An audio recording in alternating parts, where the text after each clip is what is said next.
Zwom. Doot, doot, doot, doot, doot. BMO. Hello everyone and welcome to another BMO Creative crypto video. So this one is about the Kulta. Looks like a brontosaurus, right? But it's not. It's the Kulta. So here's a drawing I did of the Kulta in fast motion, of course, so you can watch me do the entire thing. A couple of you said you liked seeing this. I did it very lightly in pencil, and then I went over it with ink, trying to do some of the Kieran Seaman's skill set there that he teaches, and yeah, it worked out pretty well. Got it done pretty quick. So, the Kulta were sauropods in Australian Aborigine legends. They say it used to live in the swamps, but when the swamps dried up, they died out. And of course, the scientific community says they don't believe the Aborigines because dinosaurs didn't live with people.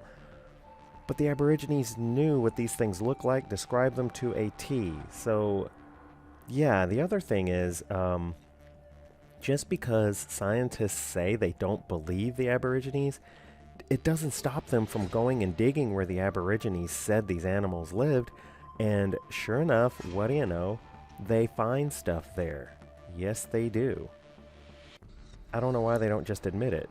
But anyway, in 2018, the Australian Age of Dinosaurs Museum found a near-complete dinosaur skull in Queensland, but it's only after years of research that Curtin University experts confirmed what the bones actually are. The bones belong to a sauropod-type dinosaur that they decided to call the Diamantinosaurus, based on where it was located, rather than just calling it a culta because they found it based on Aborigines telling them this is where these animals live. It's the original name. Anyway, it's the most complete sauropod skull ever found and shows the shape of the animal's head for the first time. The creatures are known for having small heads, long necks and tails, barrel-like bodies, and 4 elephant-like legs, like Brontosaurus and Brachiosaurus and all these other giant dinosaurs. They say the fossilized skull fragments date back to 98 to 95 million years ago and represent the 4th fossil specimen of Diamantinosaurus to be discovered by the museum. But based on Aboriginal myth and legend, I totally disagree with this statement. Because it's one of two things. Because think about it, how did native cultures know these creatures, know about them, describe them to a T for centuries before they were even found in Australia? When the bones were buried under 16 feet of dirt, the Aborigines say they lived with them. They lived with them. So, Dr. Stephen Parapat, a postdoctoral research fellow of Curtin University, he led the research into the remarkable find and said that this skull gives us a rare glimpse into the anatomy of this enormous sauropod that lived in northeast Australia almost 100 million years ago. But the Aborigines knew what these things looked like and described them and drew them centuries ago, right?